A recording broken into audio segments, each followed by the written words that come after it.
नमस्कार, मैं श्रीमती रितु सिन्हा, सहायक प्राध्यापक अर्थशास्त्र, शासकीय ईवी स्नातकोत्तर महाविद्यालय कोरबा।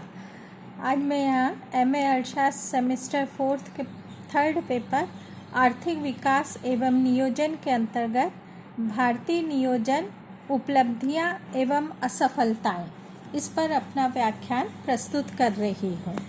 भारतीय नियोजन, हम लोग सभी जानते हैं कि आर्थिक नियोजन आर्थिक विकास की वह सतत एवं दीर्घकालीन प्रक्रिया है जिसके अंतर्गत राज्य आर्थिक शक्तियों एवं गतिविधियों को इस प्रकार नियंत्रित करता है कि उपलब्ध साधनों का विभिन्न क्षेत्रों में पूर्व निर्धारित उद्देश्यों की पूर्ति हेतु अनुकूलतम उपयोग हो सके। भारत में आर्थिक नियोजन का प्रारंभ 1 अप्रैल 1951 से हुआ। यद्यपि इसके पूर्व भी नियोजन की दिशा में कुछ योजनाएं बनी थीं, परंतु वे योजनाएं किन्हीं न किन्हीं कारणों से कार्य रूप में परिणित नहीं हो सकी। 1950 में देश में योजना आयोग का गठन हुआ तथा 1 अप्रैल 1951 से देश में प्रथम पंचवर्षीय योजना प्रारंभ हुई। अभी तक देश में कुल 12 पंचवर्षीय योजनाएं पूर्ण हो चुकी हैं। 12वीं पंचवर्षीय योजना 1 अप्रैल 2012 से 31 मार्च 2017 तक थी। इसके पश्चात देश में नीति आयोग की स्थापना के बाद पंचवर्षीय योजनाएं लागू करने की व्यवस्था समाप्त हो गई।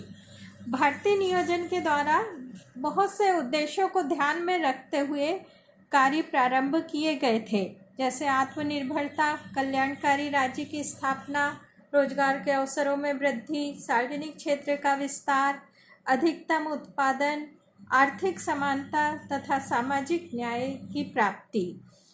प्रत्येक नियोजन के लिए उद्देश्य और प्राथमिकताओं का निर्धारण किया गया था। आर्थिक नियोजन के लिए वित्तीय संसाधन भी जुटाए गए थे। भारत ने अपने आर्थिक नियोजन के 66 वर्ष पूर्ण कर लिए हैं। वर्तमान में पंचवर्षीय योजनाओं के स्थान पर नीति आयोग द्वारा निर्देशित विकास योजनाएं संचालित हैं। नवगठित नीति आयोग ने त्रिवर्षीय एक्शन एजेंडा 2017-18 से 2019-20 प्रस्तुत किया है। भारत में आर्थिक नियोजन अपने उद्देश्यों को प्राप्त करने में कहाँ तक सफल हुआ, यह एक विवादास्पद प्रश्न है।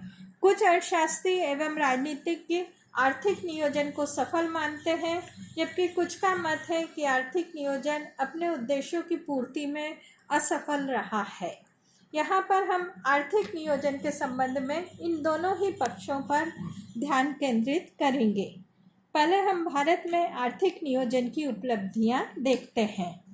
भारत में आर्थिक नियोजन की उपलब्धियाँ, इसमें सर्वप्रथम है राष्ट्रीय आय एवं प्रति व्यक्ति आय में वृद्धि, बचत एवं विनियोग दरों में वृद्धि, कृषि क्षेत्र में विकास, औद्योगिक क्षेत्र में प्रगति, सार्वजनिक क्षेत्र का विस्तार, रोजगार सेवाओं में वृद्धि, विद्युत उत्पादन में वृद्धि, शिक्षा का प्रसार, स्वास्थ्य सेवाओं का विस्तार, परिवहन एवं संचार साधनों के क्षेत्र में प्रगति, आयात निर्यात अर्थात विदेशी व्यापार में प्रगति, बैंकिंग क्षेत्र में उन्नति, विज्ञान एवं तकनीकी का विकास, कल्याणकारी एवं समाजवादी समाज की स्थापना।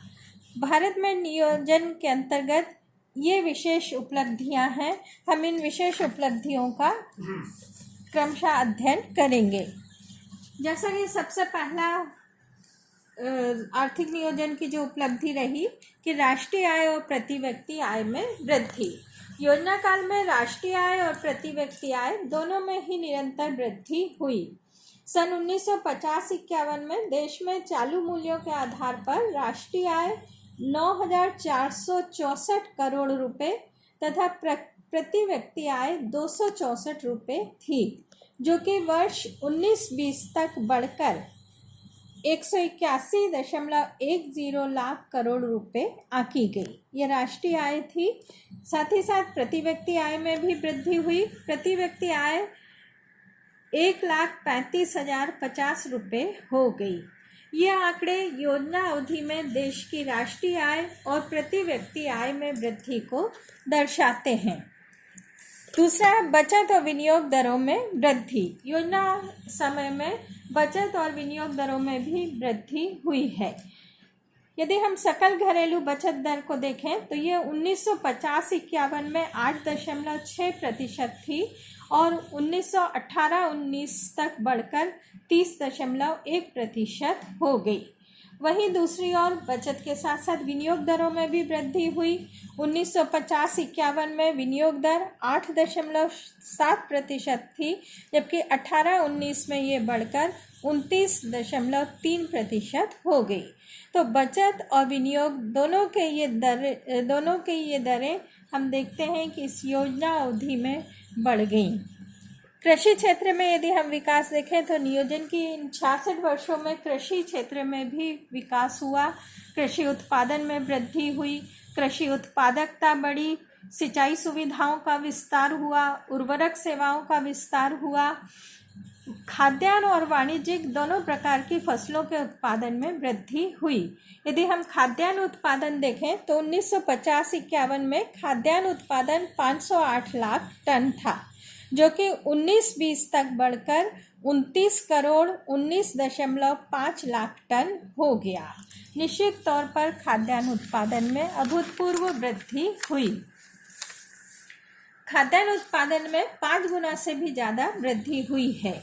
योजना काल में कृषि क्षेत्र में 2 क्रांतियां हुई, एक हरित क्रांति और दूसरी पीत क्रांति।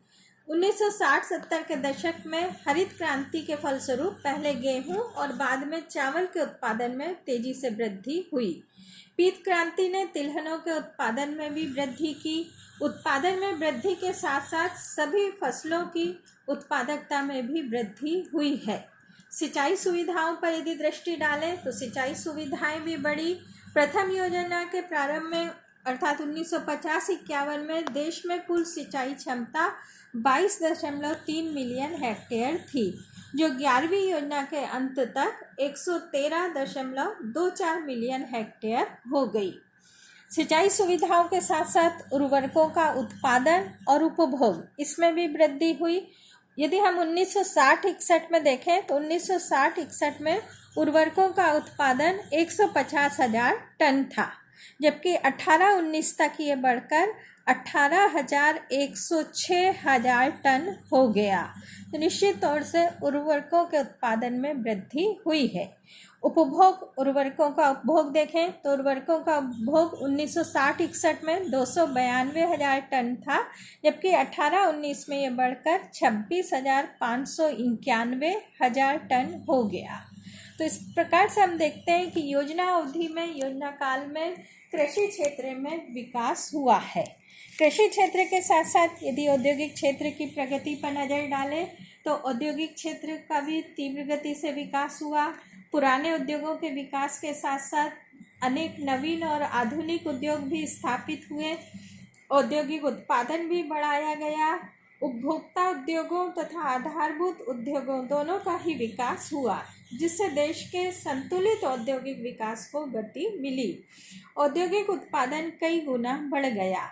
जैसे 1950-51 से 2016-17 के मध्य यदि हम देखें तो तैयार इस्पात का उत्पादन 89 गुना, सीमेंट का 112 गुना, मशीनी औजारों का 10,000 गुना तथा नाइट्रोजन खाद का 1,530 गुना हो गया। औद्योगिकरण के क्षेत्र में भारत की प्रगति का अनुमान इससे लगता है कि भारत के विदेशी व्यापार की संरचना में निर्मित वस्तुओं के आयात में निरंतर कमी हुई है और औद्योगिक वस्तुओं विशेषकर इंजीनियरिंग सामान का भारतीय निर्यात में हिस्सा बढ़ा है। अगला है सार्वजनिक क्षेत्र का विस्तार। नियोजन काल की सबसे महत्वपूर्ण उपलब्धि सार्वजनिक क्षेत्र के उद्योगों का विकास एवं विस्तार है, जिसे निम्न आंकड़े सिद्ध कर देते हैं। यदि हम देखें तो 1950-51 में सार्वजनिक उद्योगों की संख्या 5 थी, जो कि 17-18 की स्थिति में बढ़कर 257 हो गई। वहीं दूसरी ओर यदि हम सार्वजनिक क्षेत्र में सार्वजनिक उपक्रमों में लगी हुई विनियोजित पूंजी के बारे में देखें तो 1950-51 में इन उपक्रमों में विनियोजित पूंजी जहां 29 करोड़ रुपए थी, वहीं 2017-18 में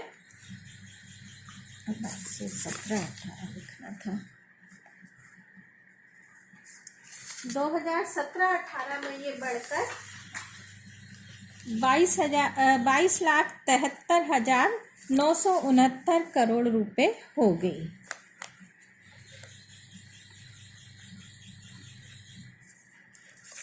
इन सार्वजनिक उपक्रमों में उर्वरक, भारी एवं हल्की इंजीनियरिंग वस्तुएं, खनिज एवं धातु, उपभोक्ता वस्तुएं, परिवहन, विपणन आदि सेवाएं सम्मिलित हैं।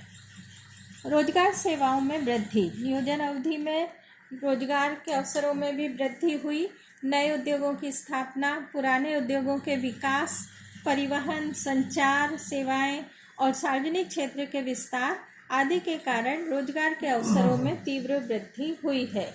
लेबर ब्यूरो के त्रैमासिक रोजगार सर्वेक्षण 2017 के अनुसार देश के अकेले 8 आधारभूत क्षेत्रों में कुल रोजगार 285.22 लाख अनुमानित किया गया है।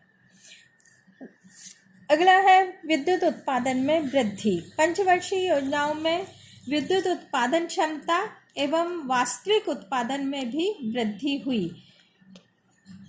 वर्ष 1950-51 में देश में कुल उत्पादन क्षमता 2.3 हजार मेगावाट थी, जो कि 2017-18 तक बढ़कर 399.0 हजार मेगावाट हो गई।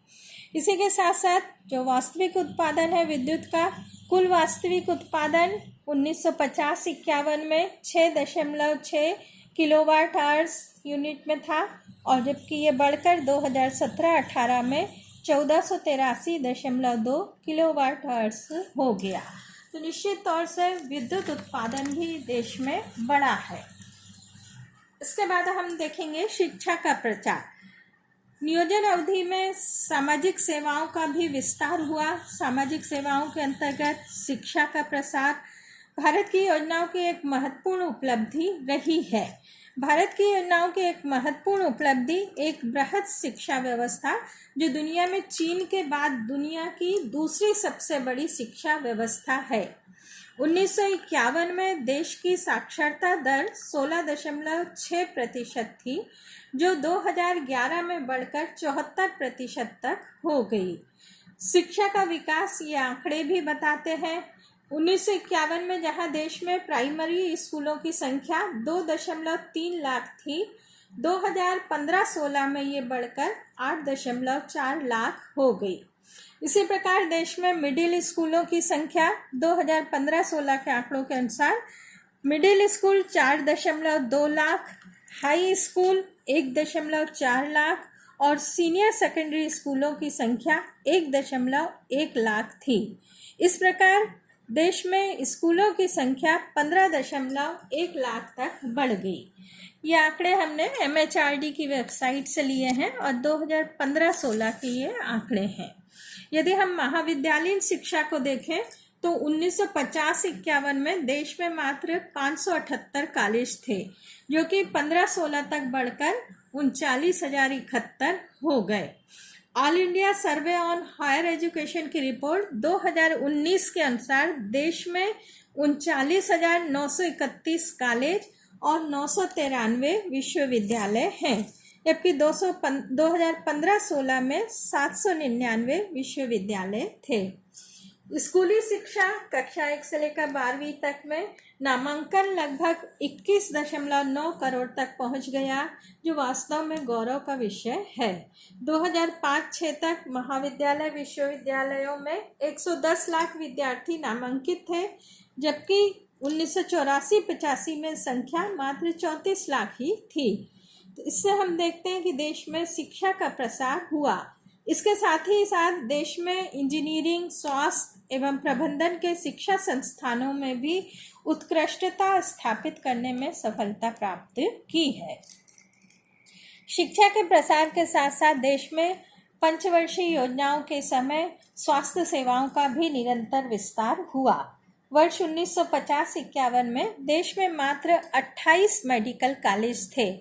आज इनकी संख्या बढ़कर 535 हो गई है।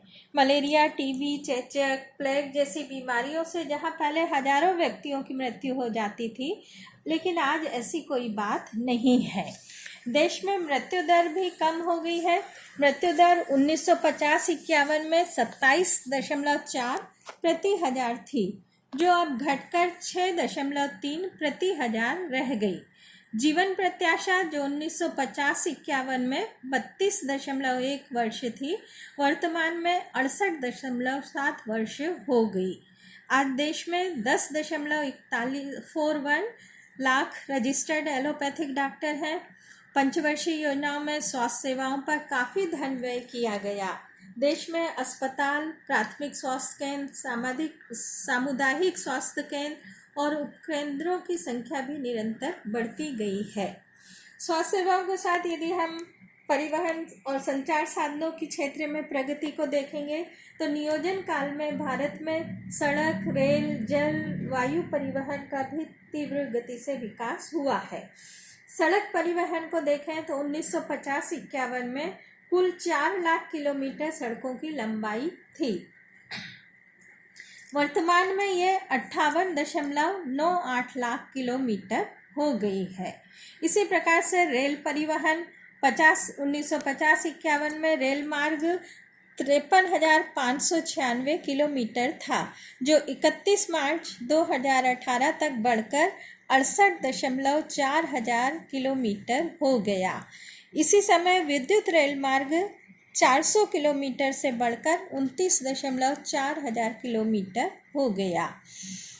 जल परिवहन का भी विकास हुआ। प्रथम पंचवर्षीय योजना प्रारंभ करते समय देश में जहाजानी की क्षमता 3.7 लाख GRT थी और जहाज़ों की संख्या 94 थी, जो कि 2017-18 तक बढ़कर क्रमशः 126.8 लाख GRT हो गई। इसी प्रकार जहाज़ों की संख्या भी बढ़कर 1209 हो गई। जल परिवहन के साथ साथ वायु परिवहन का भी विकास हुआ। 1953 में वायु सेवा का राष्ट्रीयकरण कर दिया गया, जिसके पश्चात इस क्षेत्र में भी विकास हुआ है। इस समय देश में 127 हवाई अड्डे हैं, इसमें से 15 अंतर्राष्ट्रीय हवाई अड्डे हैं। परिवहन के क्षेत्र में विकास के साथ साथ पंचवर्षीय योजना काल में संचार साधनों में भी तीव्र गति से वृद्धि हुई है। योजना काल में संचार साधन जैसे डाकखाना, तार, दूरसंचार, मोबाइल, इंटरनेट, फैक्स, ईमेल, इन सभी क्षेत्रों में काफ़ी विकास हुआ है। 1950-51 में देश में जहां 36,000 डाकघर थे, वर्तमान में ये 1,55,015 हो गए हैं। भारत विश्व में सबसे बड़ा डाक नेटवर्क रखने वाला देश है। इसी प्रकार से देश में टेलीफोन सेवाएं, मोबाइल, इंटरनेट आदि संचार साधनों का तीव्र गति से विस्तार होता चला गया। विदेशी व्यापार अर्थात देश के आयात निर्यात में भी इस समय प्रगति हुई।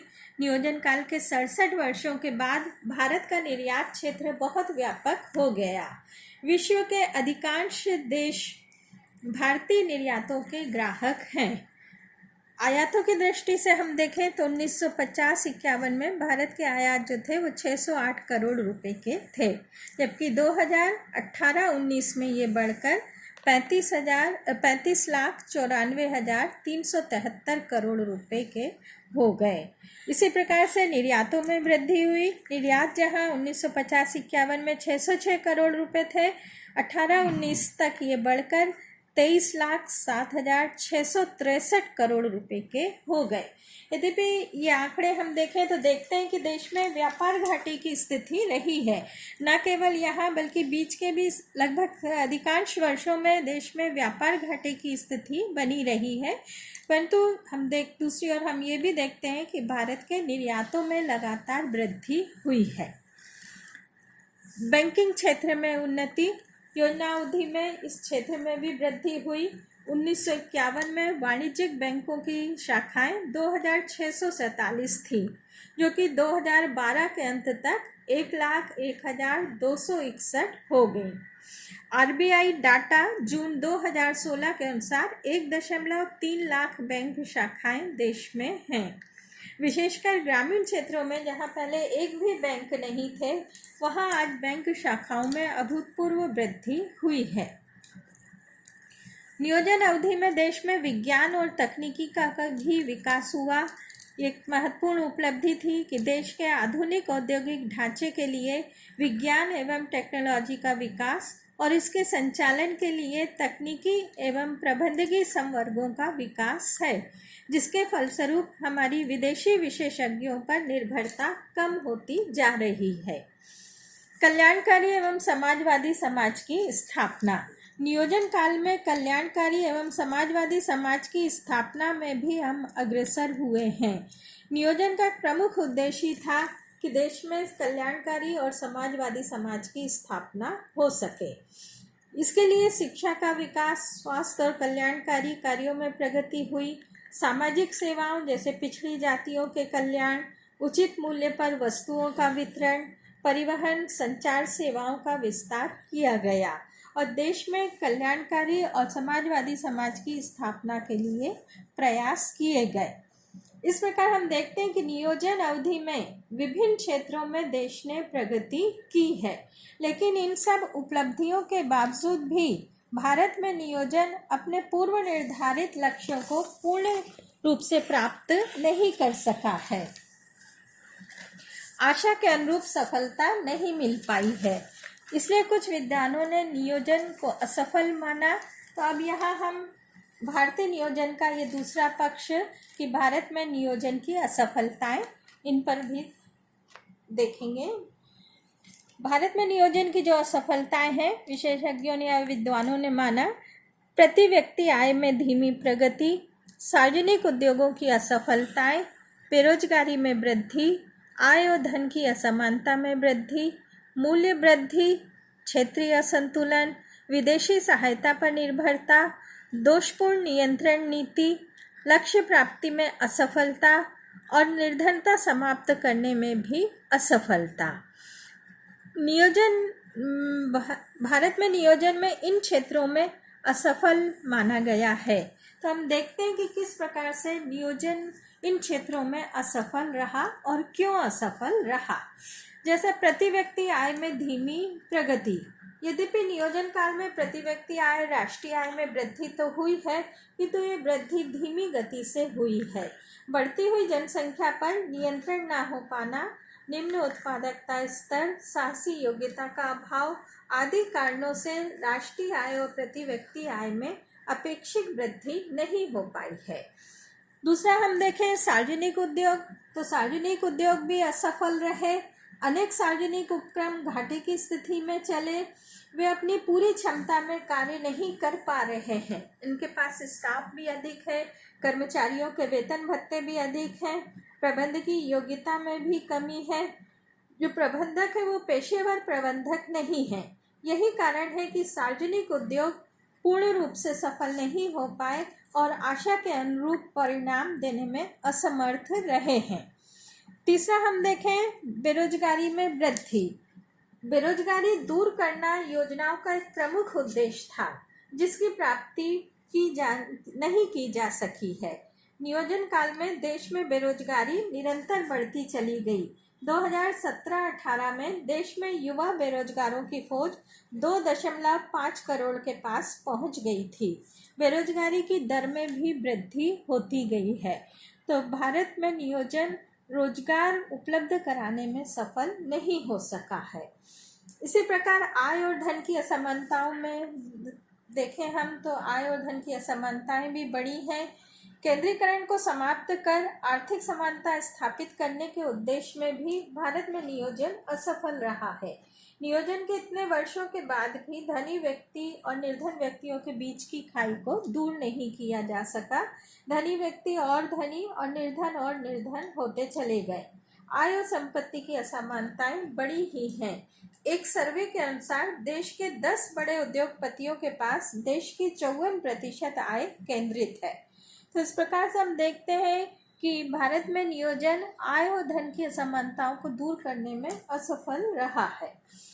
मूल्यों में वृद्धि पर भी नियंत्रण नहीं हो सका। खाद्य वस्तुओं और अनिवार्य उपभोग वस्तुओं की कीमतों में वृद्धि होती रही। मूल्य वृद्धि ने योजनाओं की भी लागतें बढ़ा दी और उसके लाभों को अप्रभावी बना दिया है। इसी प्रकार यदि हम क्षेत्रीय असंतुलन पर ध्यान दें तो क्षेत्रीय असंतुलन भी पंचवर्षीय योजनाएं दूर नहीं कर सकी। क्षेत्रीय असंतुलन में कोई विशेष कमी नहीं हुई। आज भी देश के कुछ राज्य हैं जो बहुत विकसित राज्य हैं और कुछ राज्य अभी भी पिछड़े हुए हैं, जैसे बिहार, उड़ीसा, उत्तर प्रदेश, झारखंड, छत्तीसगढ़, मध्य प्रदेश आदि पिछड़े राज्यों की श्रेणी में आते हैं। वहीं दूसरी ओर महाराष्ट्र, तमिलनाडु, गुजरात, पंजाब, हरियाणा जैसे विकसित राज्य हैं। अगला है विदेशी सहायता पर निर्भरता। विदेशी सहायता पर निर्भरता बढ़ी है। हम आज भी पूर्ण रूप से आत्मनिर्भर नहीं हो सके। साथ ही साथ विदेशी सहायता का लाभ सर्वसाधारण को नहीं मिल पाया है। इस क्षेत्र में भी नियोजन असफल रहा है। फिर दोषपूर्ण नियंत्रण नीति, सरकारी नियंत्रण नीति भी कहीं ना कहीं दोषपूर्ण रही है, जिससे आर्थिक नियोजन के लाभ प्राप्त नहीं हो सके। समय समय पर विभिन्न क्षेत्रों में जो नियंत्रण और नियमन किए भी गए वे भी परस्पर असंबद्ध रहे, उनमें कॉपरेशन नहीं रहा है। लक्ष्य प्राप्ति में असफलता। पंचवर्षीय योजनाएं जिन लक्ष्यों को, जिन उद्देश्यों को ध्यान में रखते हुए इनका क्रियान्वयन किया जाना था, उन उद्देश्यों को प्राप्त करने में असफल रही हैं। इसके पीछे जो कारण थे कि पर्याप्त जन सहयोग का अभाव था, घाटे की वित्तीय व्यवस्था, पूंजी निवेश की कमी, प्रबंधकीय और प्रशासकीय अयोग्यता, इन सब कारणों से निर्धारित लक्ष्यों की प्राप्ति नहीं की जा सकी है। निर्धनता समाप्त करने में भी पंचवर्षीय योजनाएं असफल रही हैं। निर्धनता हटाओ, गरीबी हटाओ इन योजनाओं का प्रमुख उद्देश्य था, परंतु देश में निर्धनता समाप्त नहीं की जा सकी। आज भी देश की जनसंख्या का लगभग 22% भाग निर्धनता से ग्रसित है। आयोजन की प्रक्रिया देश में गरीबी दूर करने में सफल नहीं हुई, प्रत्येक योग्य व्यक्ति को रोजगार उपलब्ध कराने में विफल हुई, न ही यह आय और संपत्ति के संकेंद्रण को कम करने में कामयाब हुई। आर्थिक आधार संरचना के लाभ भी सापेक्ष दृष्टि से समृद्ध वर्गों को ही उपलब्ध हुए हैं। आयोजन की ये मूल विफलताएं इस बात की आवश्यकता पर बल देती हैं कि विकास रणनीति का पुनः निरीक्षण होना चाहिए। इसी दिशा में सरकार द्वारा नीति आयोग का गठन कर विकास प्रक्रिया को नया रूप प्रदान किया जा रहा है। धन्यवाद।